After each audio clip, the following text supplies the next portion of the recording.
পৃথিবীতে সুনিতা উইলিয়াম এবং Butch উইলমো international space স্টেশনে যান মাত্র ৮ দিনের জন্য। শেষমেশ ৯ মাস পর ঘরে ফেরা।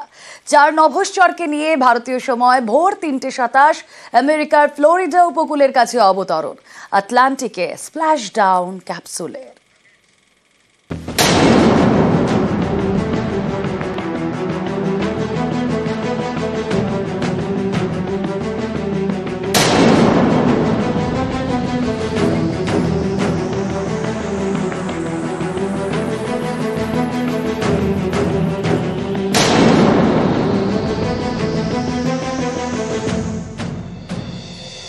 When ready.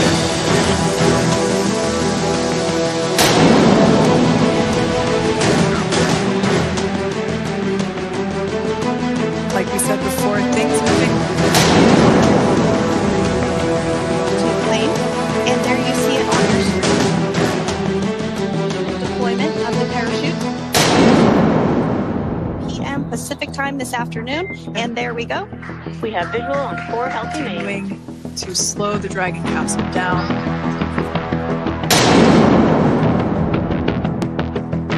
And splashdown. Crew 9 back on Earth.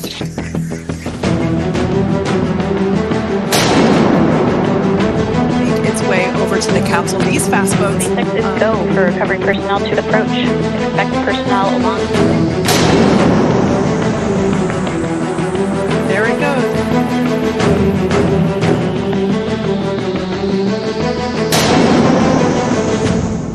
Translation is in progress.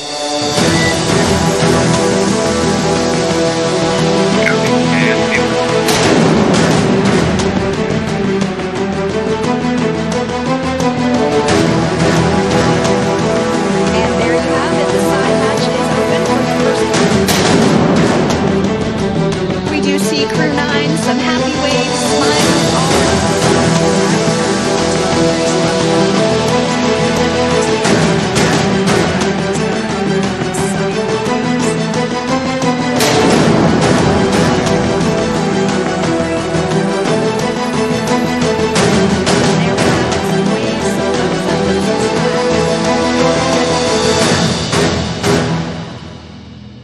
আপনাদের মনে আছে ডিসেম্বরের শেষে পৌঁছে যান মমতা বন্দ্যোপাধ্যায় সন্দেশখালীতে, আর সেখানে গিয়ে তার বিভিন্ন কর্মসূচি ছিল জনকল্যাণমূলক। সেই সন্দেশখালী গ্রামীণ হাসপাতালের উন্নয়নের কথা মমতা বন্দ্যোপাধ্যায় বলে এসেছিলেন। হ্যাঁ, সেখানে প্রভূত উন্নতি হবে, উন্নয়ন হবে, যেমন কথা তেমন কাজ। তিনি পৌঁছে গিয়েছিলেন 30শে ডিসেম্বর, আর আজ মার্চ মাসের 19 তারিখ দাঁড়িয়ে প্রতিশ্রুতি পূরণ। 30 বেড থেকে বেড়ে 60 বেড করা হচ্ছে এই গ্রামীণ হাসপাতাল। সেদিন 30শে ডিসেম্বর ঠিক কি প্রতিশ্রুতি দিয়েছিলেন মমতা বন্দ্যোপাধ্যায়, শুনুন একবার। আমি জানি সন্দেশখালীতে একটা রুরাল হসপিটাল আছে 30 বেডের, কিন্তু এরা অনেক দূরে থাকে। আমি ওটাকে 60 বেডের করে দিতে বলছি। যারা গর্ভবতী মা তাদের চিকিৎসার জন্য ওখানে সিজারিয়ানের ব্যবস্থা থাকবে, অপারেশন থিয়েটার সহ সব কিছুর ব্যবস্থা থাকবে, যাতে কাউকে অন্য জায়গায় যেতে না হয়।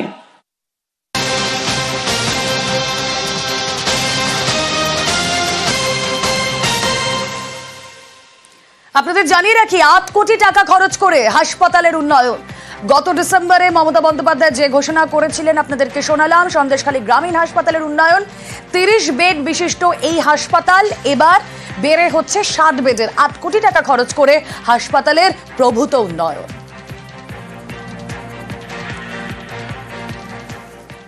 ওই জায়গায় 30 বেডের হাসপাতাল ছিল, সেটা আমরা সন্দেশখালী যাওয়ার পরে আবেদন করেছিলাম যে 60 বেড সেটা দিদি করে দিয়েছেন, এবং চিঠি পেয়েছি 8 কোটি টাকা তিনি দিয়েছেন। এমার্জেন্সি হবে, অপারেশন থিয়েটার হবে, এবং পরিকাঠামো কিছু পরিবর্তন। এটা নিয়ে সন্দেশখালীর মানুষ খুব খুশি যে দিদি কথা দিয়েছিলেন, কথা রেখেছেন, এবং খুব কম সময়ে আমরা এইটা পেলাম, পরিকাঠামোগত উন্নয়ন হয়, তাহলে ওখানে সমস্ত মানুষ চিকিৎসাগুলো পাবে। না, দিদি আমাদের জন্য, মায়েদের জন্য অনেক কিছু ভাবেন এবং অনেক আমাদের সহযোগিতা করেন। আর আমাদের এখন যে গ্রামে যে হসপিটালটা ভালো ছিল না, অপারেশন হতো না, কিন্তু এখন আমাদের দিদি যেমন টাকা দিয়ে আমাদেরকে মানে এখানে অপারেশনের ব্যবস্থা করেছেন বা সিজারের ব্যবস্থা করেছেন, এগুলো আমাদের এখানে ছিল না, যার জন্য আমাদের খুব অসুবিধা হতো, কিন্তু এখন আমরা খুব খুশি। আমরা ইতিমধ্যে জানতে পারলাম আমাদের মাননীয় এমএলএ সাহেব তারকে মুখ্যমন্ত্রী শুভেচ্ছা বার্তার মাধ্যমে জানতে পারলাম যে উনি এই সিজারিয়ান সেকশন এবং এই 30টা বেড নতুন করে হসপিটাল বিল্ডিংয়ের জন্য যে 8 কোটি টাকা তিনি অনুমোদন করেছেন। আমাদের সন্দেশখালীবাসীর পক্ষ থেকে মাননীয় মুখ্যমন্ত্রীকে অসংখ্য ধন্যবাদ জানাই যে তিনি শুধুমাত্র কথা দেন না, তিনি কথা দিলে কথা রাখেন। সন্দেশখালীর কথা বলছিলাম, আর এই সন্দেশখালীর কথা বললে একজনের নাম বলতেই হয়, তা হলেন শেখ শাহজাহান। এই শেখ শাহজাহান স্বমহিমায় জেলে বসেই হুমকি সন্দেশখালীর বেতাজ বাদশা। সরবেরিয়ার জমি দখল করে মার্কেট শাহজাহানের, মন্ডল পরিবারের জমিতে মার্কেট তৈরির অভিযোগ। শাহজাহান গ্রেফতারির পর ইডি সিবিআই এ মন্ডল পরিবার, আর মন্ডল পরিবারকে জেলে বসেই হুমকির অভিযোগ। ঠিক কি অভিযোগ, কি করছেন শেখ শাহজাহান, জেলে বসেই কি হুমকি আসছে, শুনবো আগে। আমি মার্কেটে বসে আছি, হঠাৎ মালঞ্চের থেকে মফিজুল মোল্লা এলো, তাহলে এই নিয়ে ফোনটা ধর। আমি কে ফোন করেছে? বলে শেখ শাহজাহান। বলছে বলে তোদের ব্যবস্থা করে দেবো, তোরা মার্কেট নিয়ে খুব উৎপাত করছিস, ওই বাড়ি ঘরদের ভাঙচুর করে দেবো, বম মেরে দেবো, তোদের বাড়ি ছাড়া করবো। ওই ইমিডিয়েটলি হঠাৎ আমরা খুব আতঙ্কের মধ্যে আছি। এমতো অবস্থায় আমরা ইডি দপ্তরে যাই, সেখানে গিয়ে আমরা ইডি দপ্তরে সবকিছু জানাই, যে কোনো আইনে একটা ব্যবস্থা করা হোক, আমরা কিভাবে কি করব আমরা থাকতে পারছি না। কথা বলবো, আমাদের প্রতিনিধি অনুপম এই মুহূর্তে রয়েছেন সঙ্গে। অনুপম, যেই অভিযোগ আমরা শুনলাম, একজনের মারফত শেখ শাহজাহান এই ফোনটা করেছিলেন, অবশ্যই তার বক্তব্য আমাদের দর্শকদের শোনাবো, কিন্তু এই যেভাবে হুমকি হুঁশিয়ারি আসছে, পুলিশে নিশ্চয়ই রেজিস্টার করেছেন, তারা অভিযোগ জানিয়েছেন, কোনো স্টেপ কি নেওয়া হচ্ছে? না দেখো, এখনো পর্যন্ত কোন রকম স্টেপ কিন্তু নেওয়া হয়নি। এবং এই যে মন্ডল পরিবারের তরফ থেকে কিন্তু ইডির কাছেও কিন্তু গতকাল কিন্তু অভিযোগ দায়ের করা হয়েছে এই মর্মে যে ফোন মারফত মফিজুল মোল্লা নামে এক ব্যক্তি, যে শেখ শাহজাহানের ঘনিষ্ঠ এবং শেখ শাহজাহানের যে মাছের আড়ত সেখানে সে কাজ করে, সেই মফিজুল মোল্লার ফোনে শেখ শাহজাহান জেলের ভেতর থেকেই ফোন করে এই মন্ডল পরিবারের রবিন মন্ডলকে ফোনে হুমকি দেয় এবং তাকে বলা হয়, এমনটাই বলা হয় যে এই যে শেখ শাহজাহান যে মার্কেটটা নিয়ে বিতর্ক হয়েছে 2024 সালের 7ই মার্চ থেকে, আমরা খবরটাও করেছিলাম যে এই মন্ডল পরিবারের জমি দখল করে শেখ শাহজাহান জমি মার্কেট বানিয়েছে।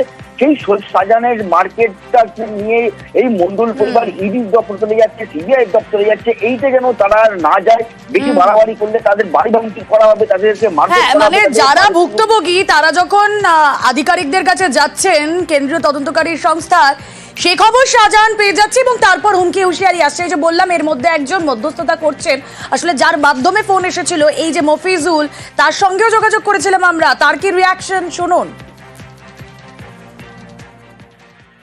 একদম ভুল কথা, আর আমার সঙ্গে কোনো এরকম ব্যাপারে কোনো কথাই হয়নি।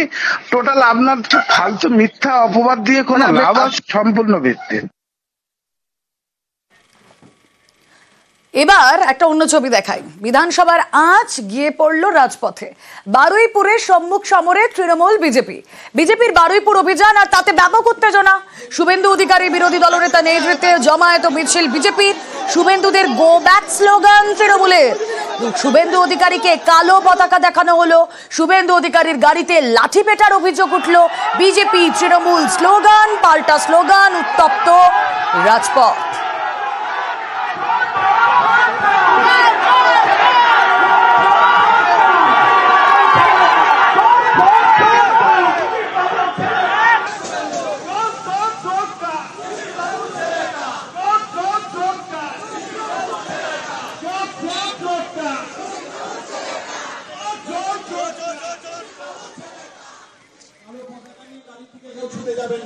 যে জায়গায় দাঁড়িয়ে আছেন সেখানে দাঁড়িয়ে বিক্ষোভ দেখাবেন।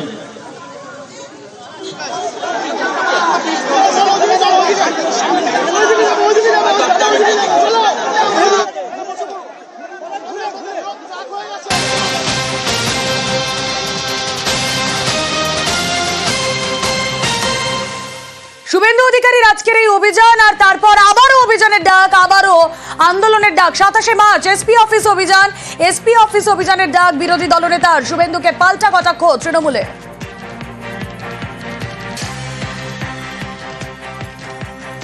আগামী 27 তারিখ বারুইপুর এসপি অফিস অভিযানের ডাক দিলাম। দু জায়গায় আমার বক্তব্য ছিল, মাঠে আর এসপি অফিসের সামনে। ওই বক্তব্যটা তোলা থাকলো 27 তারিখে আমি ওখানে দেব। 500-600 লোকের বেশি ওদের লোক হয়নি। আমাদের তৃণমূল কংগ্রেসের 10,000 লোকের জমায়েত দেখে ওরা ভয় পেয়ে গেছে, তাই জন্য তড়িঘড়ি শুভেন্দু অধিকারী তার দলবলকে নিয়ে ঘরের মধ্যে ঢুকে গেছে এবং কর্মসূচি ক্যান্সেল করেছে।